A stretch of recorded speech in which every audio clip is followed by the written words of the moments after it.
I remember about a week ago being upset whenever I found out that Pale Communion from Opeth wasn't going to be released a week removed from my birthday. Instead, it was moved back to the latter end of August. But hey, I get some sort of gift. I get the new single, Cusp of Eternity, which just came out, was just leaked to YouTube actually yesterday, and was scheduled for release a couple days from now, which has a lot of people wondering whether or not it's the real deal. But Opeth fans will know, and this Opeth fan knows.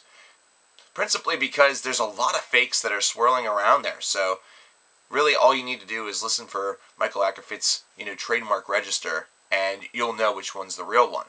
So I'm not going to post a link for this one, principally because there's a good chance it'll be taken down, and this is going to shift around until the official release on June the 3rd. However, after getting the opportunity to listen to this track, I did at least want to say a couple things about it.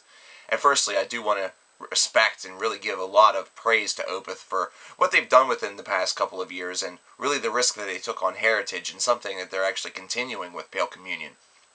This is an album that's scheduled to have a little bit more groove to it, a little bit more harmony, something that's supposed to have a lot more building than what they've done on Heritage. Heritage almost being like the first piece of the puzzle, and Opeth essentially reinventing themselves a little bit.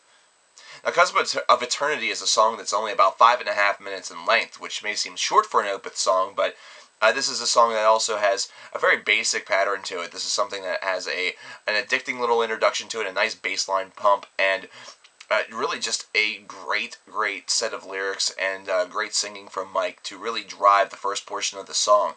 The chorus is very addicting, mainly because it's just a chorus of ahs, and it really does drive the song into a nice crescendo early on. And I really enjoyed this because it has all of those, anthemic thumping, abilities that maybe is not something that you necessarily hear from Opeth, but this is something that in the progressive rock department or progressive metal department is really something that you really need as a building block. You need something that does give it a bit of a driving force, especially with a longer composition, but even with the short ones, it definitely helps. This is an album that's going to be channeled from a lot of 70s progressive rock, so this is no surprise.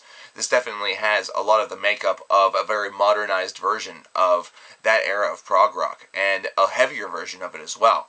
And it's actually a really nice change.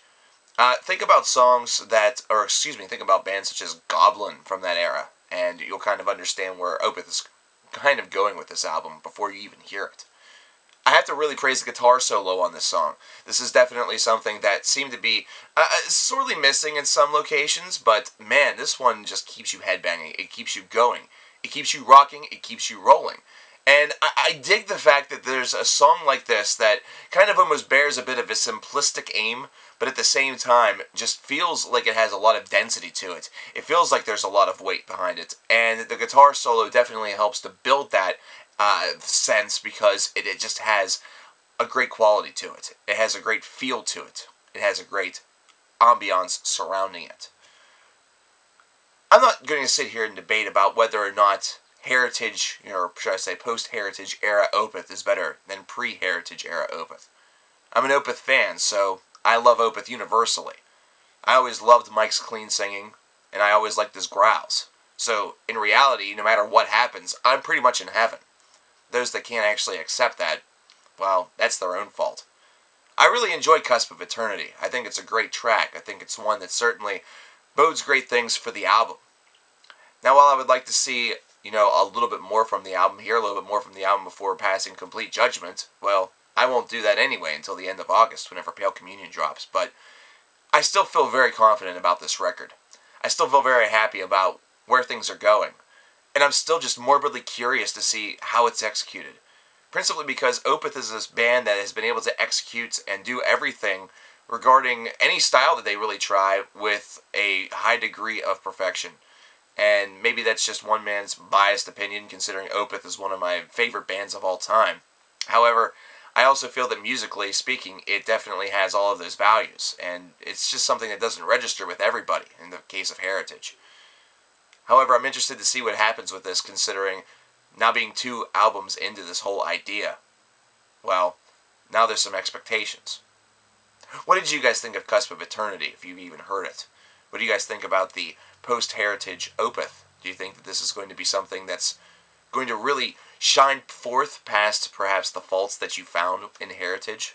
Or is this going to be something that's going to actually illuminate everything or become worse? I think it's going to be alright. In fact, I think it's going to be damn awesome. But I want to know what you guys think too.